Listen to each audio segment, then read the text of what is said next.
सेठ जी नमस्कार। हाँ नमस्कार सर, नमस्कार। आज हम आनंदपुर काड़ू कृषि मंडी के व्यापार मंडल के अध्यक्ष श्रीमान महावीर जी बोरा साहब से बातचीत करेंगे।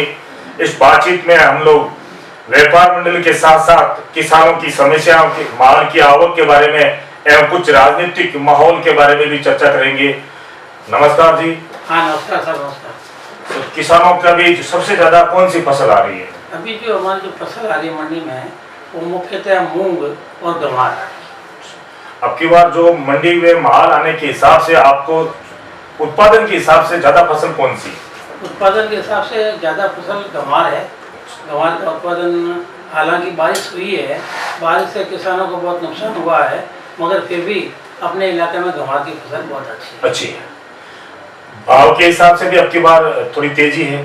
भाव के हिसाब से तो किसानों हर वर्ष की बजाय नहीं हर तेजी नहीं है, मगर फिर भी ठीक है। अच्छा। भाव ठीक है। इस भाव में किसानों के पर्याप्त पैसा आता है, उनकी जो मेहनत है उसका पैसा उनको मिलता है। एक शेर जी, मैं हर वर्ष यहाँ मंडी में आता हूँ, लेकिन अब की बार जो किसानों का रुझान कृषि काड़ू मंडी के प्रति लोगों का रुझान ज्यादा है, ये आपके व्यापार मंडल के हिसाब से या फिर किस कारण से लोग पहले लोग मेड़ता वगैरह ज्यादा करते थे? इसका मुख्यतः ये हुआ कि यह किसानों को बराबर उनका माल का पैसा मिल रहा है। हाँ, जैसा कि आपने कहा कि किसानों को यह मान सम्मान मिलता है, उनकी माल के पैसे मिलते हैं समय से, तो ये रुझान अब की बार हमने किसानों के प्रति यहाँ जो आने की आवक है उसमें हमें बाहर से जो वातावरण देखते हैं उसमें अब की बढ़ोतरी हुई है। अच्छा, आप अध्यक्ष होने के नाते किसानों की ऐसी कौन सी समस्या है जो आप चाहते हैं कि सरकार के द्वारा नया जिला भी बन गया, जिला हेडक्वार्टर भी अपना नजदीक होता है, तो उस हिसाब से आप चाहते हैं कि इसमें समस्या का समाधान होना चाहिए? इसमें ऐसा है, जेतान तहसील की ये मुख्य मंडी है आनंदपुर काड़ू जी, और कागजों में ये गोवन मंडी है जी। अभी हमने में लेटर के माध्यम से, एक पत्र के माध्यम से सचिव को और हमारे सहायक अधिकारी हैं जिला स्तरीय, समाज स्तरीय जोधपुर जबर सिंह साहब है, उनको भी हमने पत्र के माध्यम से निवेदन किया है कि चूंकि इस मंडी का रेवेन्यू लगभग महीने का, पिछले महीने का 10 से 15 लाख रुपए का था। अच्छा। और हमारे कंपैरिजन में जेतान मंडी 10% 5% भी नहीं है, मगर ये मंडी, वो मंडी जेतान मंडी मुख्य मंडी है और कागजों में ये मंडी गौण मंडी है। तो मैंने ये निवेदन किया है सरकार से कि इस मंडी को मुख्य मंडी का स्तर दिया जाए, ताकि यहाँ क्या होगा, मुख्य मंडी होते ही राजपेट के कार्यालय खुलेंगे। अच्छा। माल किसान को ये सुविधा मिलेगी अपने इलाके में। दूसरी बात, किसान के बैठने के लिए विश्राम गृह की आवश्यकता है, अच्छी रोड की आवश्यकता है, लाइट की आवश्यकता है, थोड़े हमारी कनेक्टिविटी जैसे फालका कालू रोड अच्छी हो जाए, खराडी और कालू की रोड भी अच्छी हो गई, इधर नवागांव वाली रोड भी थोड़ी आधी हुई है। तो ये मुख्य मंडी होते ही हमारे को और हमारे किसानों को दोनों को बहुत फायदा मिलेगा। अच्छा, आपका मेन उद्देश्य है कि सरकार से कि जो गौण मंडी है इसको मुख्य मंडी में बदला जाए, जिससे कि जो किसानों की सबसे बड़ी अहम जरूरत होती है राजपेट के समय, जो उस समय क्या होता है कि जैतान के अंदर भीड़ भड़का ज्यादा हो जाता है क्योंकि पूरा क्षेत्र लगता है। तो आप चाहते हैं सरकार से, जैसे कि आपने बताया कि आपकी जोधपुर संभाग के स्तर के जो अधिकारी है श्रीमान जबर सिंह जी, उनको आपने अवगत भी करवाया कि पत्र के वाहन के द्वारा कि आगामी दिनों में ये जो किसानों की समस्या है वो यहाँ पे समाधान हो जाए, यदि तुलैया शुरू हो जाए तो अच्छा रहे। इसके अलावा शेर जी, आप एक अध्यक्ष होने के साथ साथ इस इलाके के राजनीतिक में भी बड़ी गहरी पैठ है आपकी और भाजपा से जुड़े हुए आप, चुनावी ढोल नगाड़े शुरू हो चुके हैं, विधानसभा के प्रत्याशी मैदान में घूम रहे हैं। आपके हिसाब से 2023 का विधानसभा चुनाव का क्या रुझान होगा? 2023 का रुझान एकदम स्पष्ट है, एकदम साफ है कि हमारा प्रत्याशी जो जीतेगा वो कमल ही जीतेगा। कमल पे भरोसा है और लोगों को, पूरी जनता को मोदी जी पे ही विश्वास।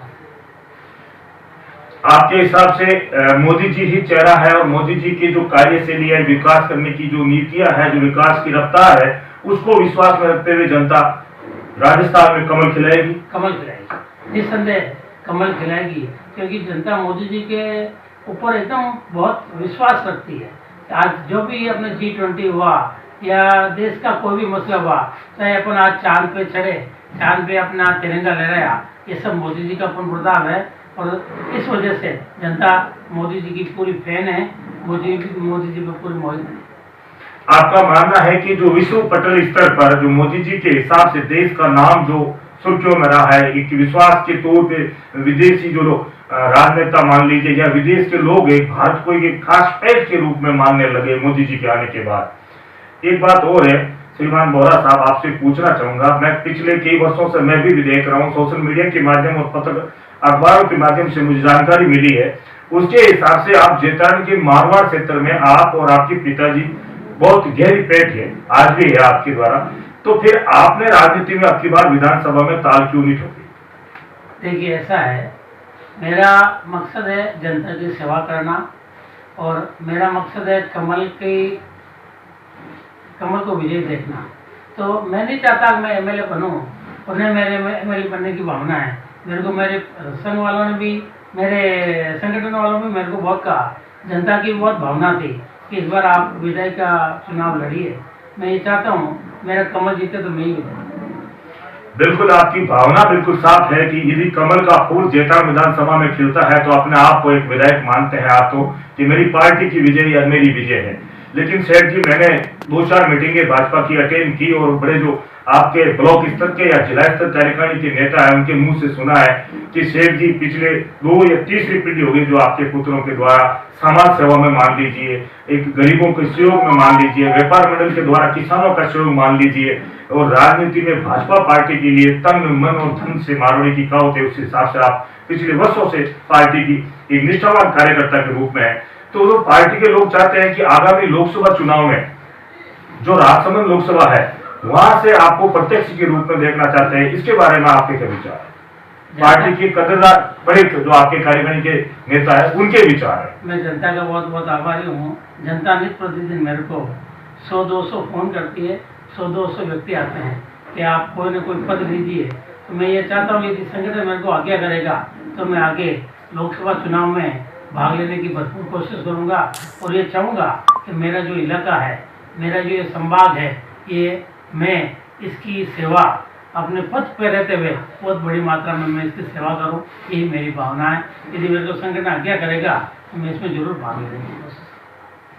बिल्कुल, संगठन के जो कार्यकर्ता है उनकी तो इच्छा है, जैसे कि आपने अभी कहा था कि जेतारन विधानसभा के अंदर कमल खिलता है तो आप अपने आप में आपकी विजय मानते हैं। उसी प्रकार आपके लंबे समय के कार्यकाल को देखते हुए संगठन के पदाधिकारी ये चाहते हैं कि आगामी विधानसभा में हो कि आप नहीं लड़ा चुनाव तो कोई बात नहीं, लेकिन लोकसभा में वो देखना चाहते हैं। और आपकी मंशा आपने बताई कि पार्टी यदि चाहती है, पार्टी और संगठन के लोग आपके साथ इस विचार में सहमत हैं तो आप सेवा करने का मौका जरूर है।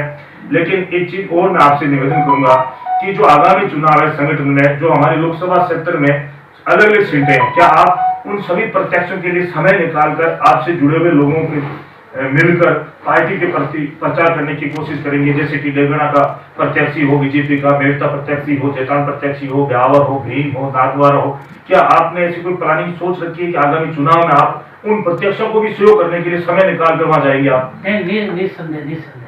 क्यों ऐसा है कि खाली जेतारन का कमल खिलाई की जरूरी नहीं है, पूरे राजस्थान में कमल का खिलना जरूरी है।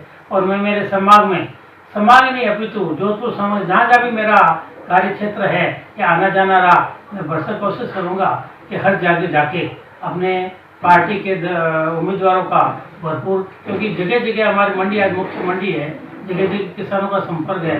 आज हमारे यहाँ जीरा भोपालगढ़ से लेके इधर ठेठ केकड़ी से लेके इधर अपने जोजावर से लेके इधर भोपालगढ़ नागौर पूरी जगह से इधर आता है, किसानों का भरपूर संपर्क है। मैं हर कोशिश करूंगा कि मैं हर जगह जाके कि अपने कमल के लिए अपनी जी जान लगाऊंगा और अपना तन मन और धन लगाऊंगा और इसको विजय देना। आप थे हमारे साथ में कारू मंडी के अध्यक्ष एवं भाजपा के वरिष्ठ नेता महावीर जी बोहरा साहब। हमने पूरी बातें राजनीतिक और किसानों के बारे में भी बातचीत की। आपका सबसे बड़ा अहम एक मुद्दा रहा आज के दिन कि लोकसभा चुनाव में जो विधानसभा सीटें लगती है, आपने ये भी बताने की कोशिश की किसान भाइयों को कि आप जीरे के माध्यम से 100-200 किलोमीटर 100 किलोमीटर जैसलमेर से मानो, जैसे कि आपने बताया भोपालगढ़ मानो, केकड़ी मानो, वहां तक के किसानों का विश्वास आपके किसानों के प्रति आपकी सहानुभूति और किसानों के दिल में आपका विश्वास है। आप कहते हैं, मान रहे हैं कि आगामी विधानसभा चुनाव 2023 में मैं उन किसानों से संपर्क साधकर कमल खिलाने की कोशिश करूंगा एवं लोकसभा राजसमंद के प्रत्येक प्रत्याशी के लिए वहां जाके प्रचार करने की कोशिश करेंगे। देखते हैं 2023 में क्या होता है। फिर मुलाकात होगी एक और शख्सियत के साथ। मैं राजेंद्र पुरिया, RLM न्यूज। नमस्कार। टोल जोक में बोझ देंगे भिखारी के पास मानुष तमधारी जन रंजन बंधन करवाता वेद धर्म रत्न सुनवाता ताई बैरू तरी नाई माता प्रणतारति भंजन रघुनाथा देवनाथ सत्य बदुरा सर्व त्यागा